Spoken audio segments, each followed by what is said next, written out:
Rapidement, commençons par présenter les excuses par rapport à l'heure. Dans les invitations, il était mentionné 12h30. C'est vrai qu'il y a un dépassement de plus d'une. Chef de service, Gilles Linguette. C'est pas une bonne invitation là. Oui, c'est bon. Oui, merci Mingi. De Ronabiso, Gilles Linguette, pour l'invitation là. Vraiment, tout très content. Quelque part, on puisse se valeur. Pour le phrase, moi, avant tout créer la société. Merci. Nous, on salue attention. Pour aller plus vite en besoin, on a eu la question beaucoup. Pour ne pas quelques phrases touchées moi. En place, nous sommes lobby, Magou Yoana, tout diminué en Okaka. C'est-à-dire que toujours on a besoin de tout aussi sans caractère. Ça fait mal. Donc, on est toujours encouragé l'action à l'IGF. Mais ce qu'on question dans les aboués, pourquoi ne pas surveiller dans le lobby bateau ça la banzela et que banzela on a sous bazou mon anaté? Pourquoi ne pas les surveiller pendant que bazou ça le corps? Pourquoi il faut toujours regarder dans la soupe pour constater? Est-ce que surveillance est IGF pour ça la maté pendant que avant qu'il se le IGF déjà avant qu'il m'a banque tu contrôles ma banque avant. Tu as les banques on a continué à faire. Pourquoi pas vous en avez moi là? Tu as regardé tu as concierge bazou constater là ma camouflage. Merci beaucoup. Maman Chalamouana. Si vous permettez, monsieur le secrétaire, on prend la série des 3 questions et puis on vous accorde la parole pour la réponse. Maman Chalamouana. Oui, toujours Caillou. Papa inspecteur, l'appréciation merci. L'appréciation merci et donc on a papa adjoint. On a un outil pour le calelo. Na yoki passe na mawa mingi. To mona na bino na ba télévision to kanisa ta mususu. Bino pe bozana batu wana boza batu bakop. To kanisa ka bongo. To bia ezaka bango na bango kaka. Mais on to yoki lelo. En tout cas, esalinga mawa mingi passe na motema. To comprendre pourquoi mboka la biso ko avancer te. Kongo eza munene, bato nyonso baza kowelela ya bitumbe sila kate na baeste wana. Nyonso wana mpona nini kaka makambo nyonso outi koloba. Il faut tozala na bolinga mboka na biso. Mais likambo osali lelo opelisi moto kanga biso ti ntango motu kopelisi yo moko bana botika na kolembisa nani. Parce que toko kosepela kovivre na mondelo tozovivre te na bafamille na biso na bandeko na biso na oyo nyonso outi koloba. Papa nga na tozo senga yo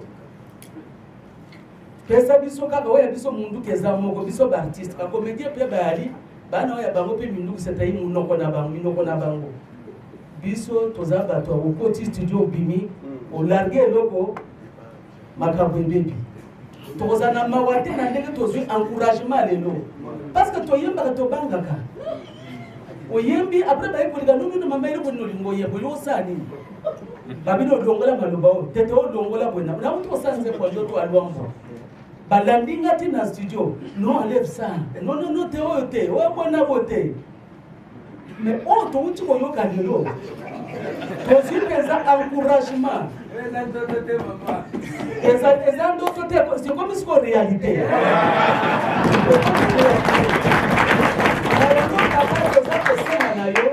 on la paix soutien na biso pe to soutenir yo o soutenir pe biso parce que tant to boyemba ko beba bisika ba beno ka beta biso na simo boyemba ça c'est vrai ba ko landela ka biso oyembi bo poane oyembi parce que biso to citer tina ba Congo baba ko attaquer na ba biso na yango papa yemba ka ke na bamboka nyonso kala oyo soki bobenga ka biso tant monsieur peut to ça déjà makambo sieke parce que nous on aime bien gêner les gens. Toko di mateke yoza ko lianga na zoli ate. Bamboka misuko tala ba alfa blondi ba défendre bamboka na bango parce que je na gate. Bamboka ebele. Ba litaka pona bamboka na bango. Mais besoin si grand pays comme ça pour aller tout le monde na pas si ya boye. Ndemo pesi biso courage, pesi biso nzela, on bito sala to intervenir, on va le faire. Mais au soutenir le biso parce que tu repelisa moto to kondimate to kosetelate na o nyonso uti ko ba vraiment to ko sala yango même gratuitement to ko sala yango. Merci beaucoup.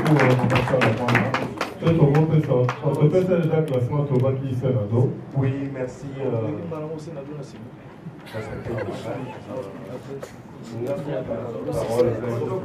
Soyez bref s'il vous plaît, Ouais, merci beaucoup. Ici, nous sommes tous. Média Pézalia, Bakambo Oyo, Batuming Bayokarate, Bakomprena rien, l'autre comprendre Makambi où il est Bakambo. Inspecteur, vous allez avoir tous les artistes, vous avez pris à vous servir. Vous avez déjà vous servir depuis longtemps. Vous avez mis au photo ça. Mais ce qu'on vous a toujours un problème. Le lobby sur l'artiste, ça fait 12 ans où vous avez un problème. Ma casse. Puis ce cas d'artiste c'est Missente, même un serviteur de Dieu Bazalia et Béli Bahi. Bisso, en tout cas, à part métier tout ça là-bas, tu as le tout ça là-bas. Tu ne sais pas payer ming. Tu vous comprendre que Magamio se base dans les arabes politiciens. C'est le de tomber à victime. Maintenant, ce qu'on a en récompense les arabes, assistance les arabes. Maintenant, nous tous avons pris à vous servir. Tout ça là, nous tous allés avoir tous les choses d'artistes, mais tout est pas. Taille de grandeur en d'autres bannières. Pour qu'il y ait une gauche là-bas, tu as marché, mais monter pas sur la terre, mais sur le bac. Mais, tout ça est là. Mais tout ça, la paix, protéger, soutenir et pas bien en et pas garder fou, au sur tout s'attendre dans le monde. Parce que, pour gérer ces ablatités, vous en avez artistes, il y a un mais pour gérer ces lots, là c'est connu par donc vous savez là on a intérêt en moka pour tout petit à la boîte mais le gars tout c'est la bagarre de fou pendant le seul artiste. Merci beaucoup. Merci.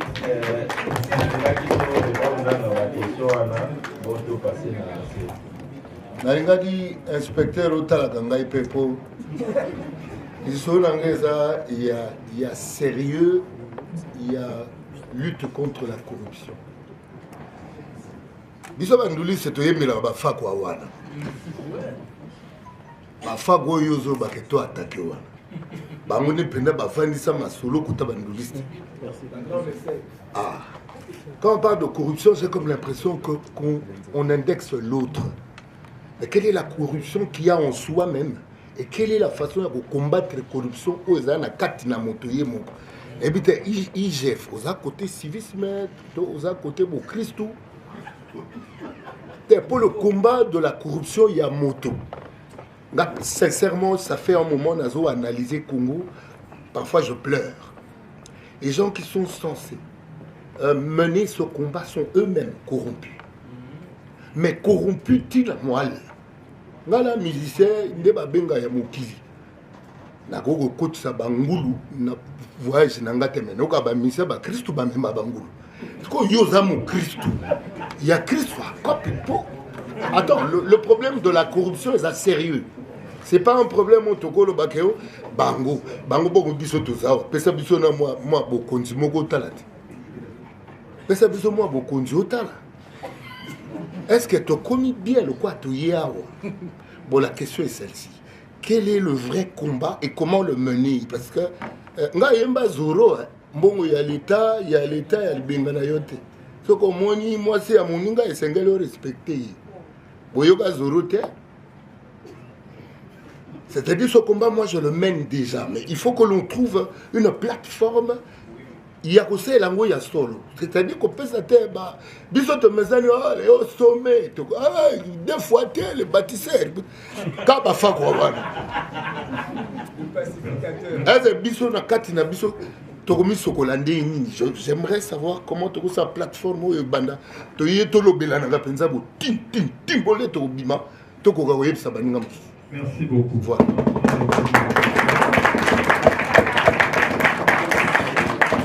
S'il vous plaît, je vois mon côté. So, Pamoli Zambe Biso, du côté gospel. pour la biso aussi invitation. Pour tout yemba na église mais tout ça en boc. Si quand on se base sur on le la en boc et ça peut beaucoup à faveur la biso. Donc quand vous sont allés pour appuyer maloba papa mubengata azwa kabaki ke biso moko à partir de la langue. De biso moko c'est de changer la langage. Pe mboka oyo ko changer d'abord la biso moko. Et donc on a nga ko senga lokolo ko tuna lokola question. Toza artiste. Toyoki tokolobela, tokoyemba, tokolobela pour la corruption, mais en tant qu'artiste, quelle est notre part? Biso, IGF, en haut de la biso dans le domaine, nini? Tolingi toyeba. Alors, tozo a point la biso en tant qu'artiste, to sala comme ça. Mais tozo mona mbongo la biso te.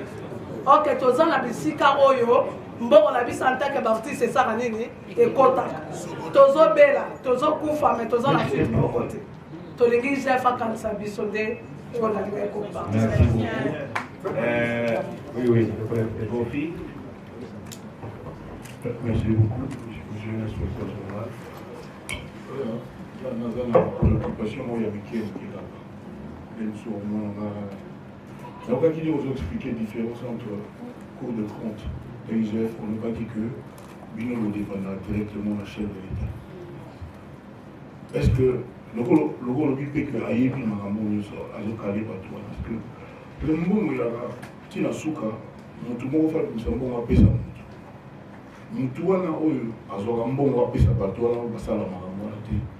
Est-ce qu'il n'y a pas moyen, système où vous voyez comme ma peau? Ou bien suspendre le langue moutouana, de sorte que bon moment pendant un temps, ou le système où le collège, où parce que maintenant, moutouana, à vous envoyer que bon est belé, ou à pesa.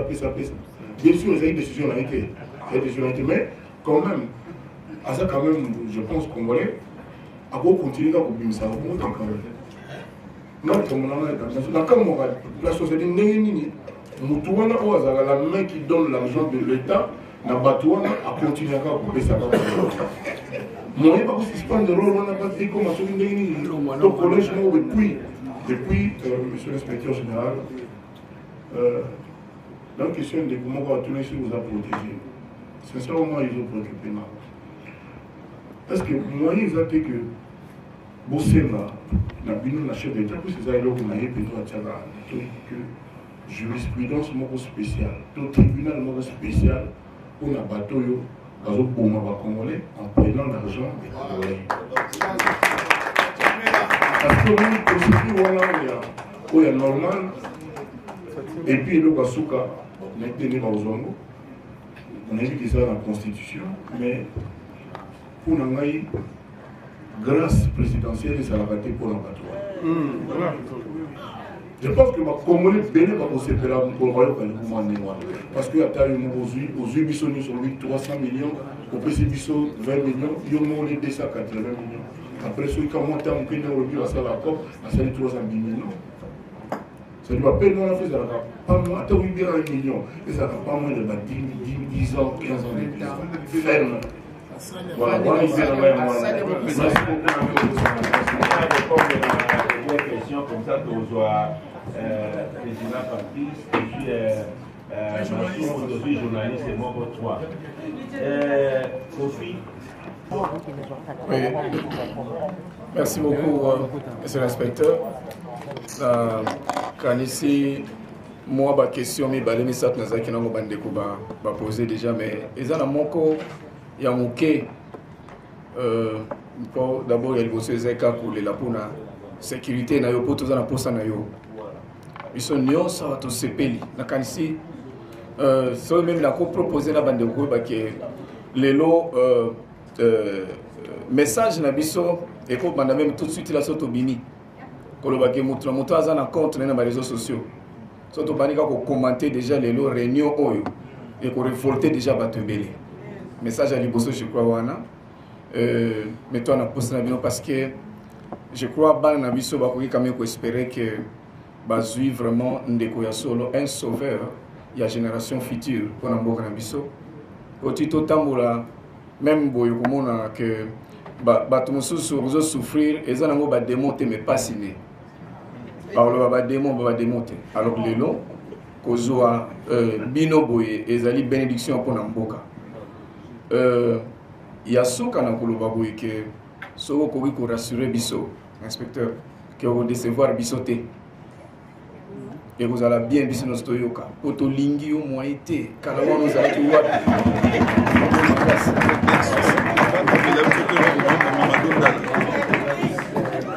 Merci beaucoup. Voilà. Mes chers sœurs et frères, Naina répond à l'affaire Patrice, Bassali Nzambe Bazawa. Je prends l'engagement devant vous. Et devant Dieu, vous êtes les représentants de Dieu. Que moi, je ne serai jamais comme vous.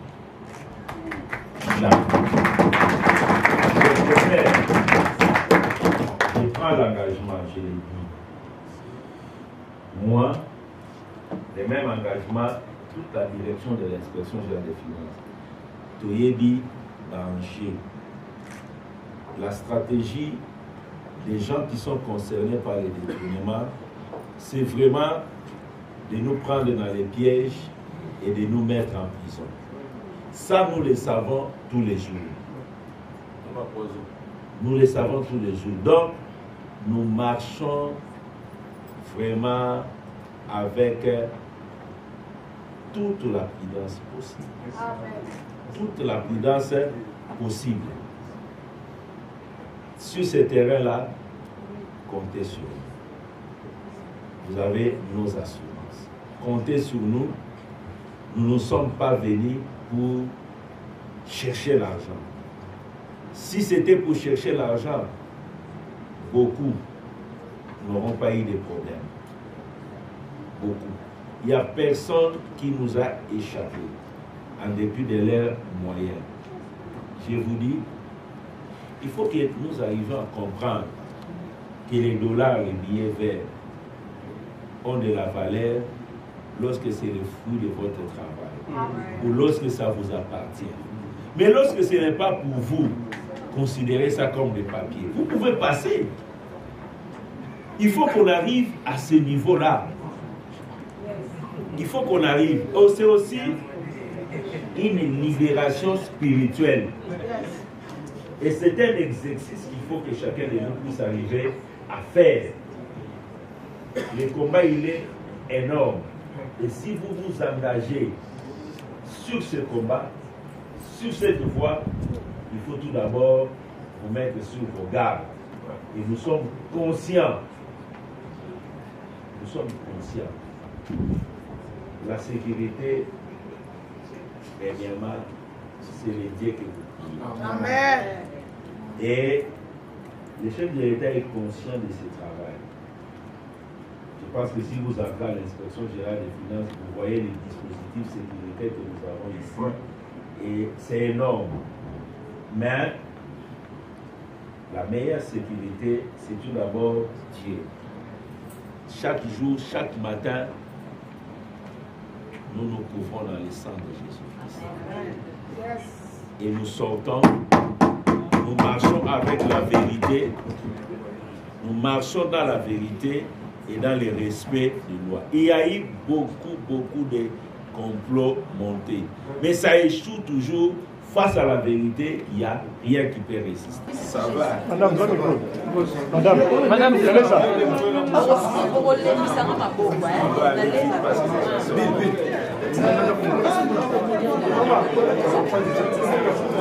Non, en fait, c'est la troisième journée d'échange citoyen. Nous allons voulu échanger avec la crème actuelle de notre pays pour solliciter les recommandations dans la lutte contre les corruption et le gouvernement des prochaines phases. La comédienne, nous sommes en mode de on va comprendre la corruption, la détournement de c'est une accompagner les avocats pour savoir si c'était bien. La combat d'ailleurs, il y a lutte contre la corruption et le détournement. On va voir ça,